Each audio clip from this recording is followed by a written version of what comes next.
BJP రాష్ట్ర అధికార ప్రతినిధి శ్రీమతి రాణి రుద్రమ్మ మరియు ఇతరులు మీడియాను ఉద్దేశించి ప్రసంగిస్తున్నారు.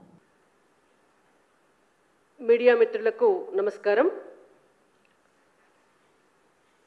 తెలంగాణ రాష్ట్రంలో 10 సంవత్సరాలు బీఆర్ఎస్ పార్టీ అధికారంలో ఉంటే ఆ తర్వాత వచ్చినటువంటి కాంగ్రెస్ పార్టీ కూడా బీఆర్ఎస్ పార్టీ అడుగుజాడల్లో పూర్తిగా ప్రభుత్వ శాఖల్ని నిర్వీర్యం చేయడంతో పాటు ప్రభుత్వ యంత్రాంగం కూడా నిర్వీర్యం అయిపోయింది అనడానికి ఇప్పుడు నేను చూపెట్టబోయేటువంటిది ఒక ఉదాహరణ.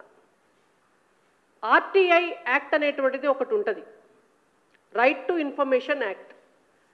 దాన్ని తీసుకొచ్చి ఇంట్రడ్యూస్ చేసి ఆ చట్టాన్ని అమల్లోకి తెచ్చి అమలుపరిచి భారతదేశంలో ఆర్టీఐ యాక్ట్ ఉంది అనంటే దానికి కారణం కాంగ్రెస్ పార్టీ. మరి తెలంగాణ రాష్ట్రం ఏమన్నా భారతదేశంలో లేదా, లేకపోతే తెలంగాణ రాష్ట్రంలో వచ్చినటువంటి ఇప్పుడు అధికారంలోకి వచ్చినటువంటి కాంగ్రెస్ పార్టీకి గతంలో వాళ్ళ పార్టీ అధికారంలో ఉన్నప్పుడు తీసుకొచ్చినటువంటి చట్టాల్ని అమలు చేయకూడదు అనేటువంటి ఒక నిబంధన ఏమన్నా పెట్టుకున్నారా? రేవంత్ రెడ్డి గారు సమాధానం చెప్పాలి. దీని పట్ల వారు ఆలోచించాలి. ఎందుకంటున్నా అంటే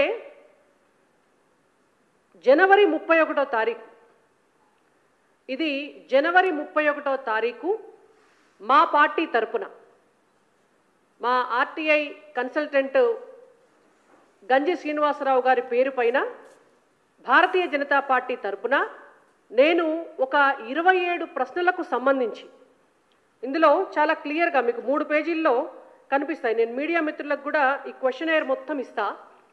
27 ప్రశ్నలకు సంబంధించి ఆర్థిక శాఖకు సంబంధించినటువంటి ఈ 27 ప్రశ్నలని finance department special chief secretary గారి ఆఫీస్కి, అంటే ఫైనాన్స్ డిపార్ట్మెంట్ పబ్లిక్ ఇన్ఫర్మేషన్ ఆఫీసర్కి ఆర్టీఐ యాక్ట్ ద్వారా ఈ 27 ప్రశ్నలకు సంబంధించినటువంటి ఈ అప్లికేషన్ను మేము పెట్టడం జరిగింది.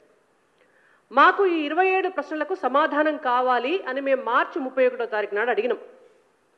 అడిగితే ఒక నెల రోజుల దాకా ఏం రెస్పాన్స్ రాలే. మాకు రాకపోతే మళ్ళా 12 మార్చ్, నెల 13 రోజులు వెయిట్ చేసి మార్చి 12వ తారీఖు నాడు ఫస్ట్ అప్పీల్కు వెళ్ళినాం. ఇది ఫస్ట్ అప్పీల్కు వెళ్ళినటువంటి కాపీ. ఫస్ట్ అప్పీల్కు వెళ్ళి అయ్యా మేము ఒక 27 ప్రశ్నలతో సంబంధించినటువంటి ఒక ప్రశ్నావళిని మీ ఆర్థిక శాఖకు మేము పంపించినాం. మాకు సదరు ప్రశ్నలకు జవాబులు కావాలి. సమాచార హక్కు చట్టం ద్వారా మాకు ఆ ప్రశ్నలకు జవాబు పొందేటటువంటి అర్హత ఉన్నది, హక్కు ఉన్నది. దయచేసి మాకు ఆ జవాబులు ఇవ్వండి.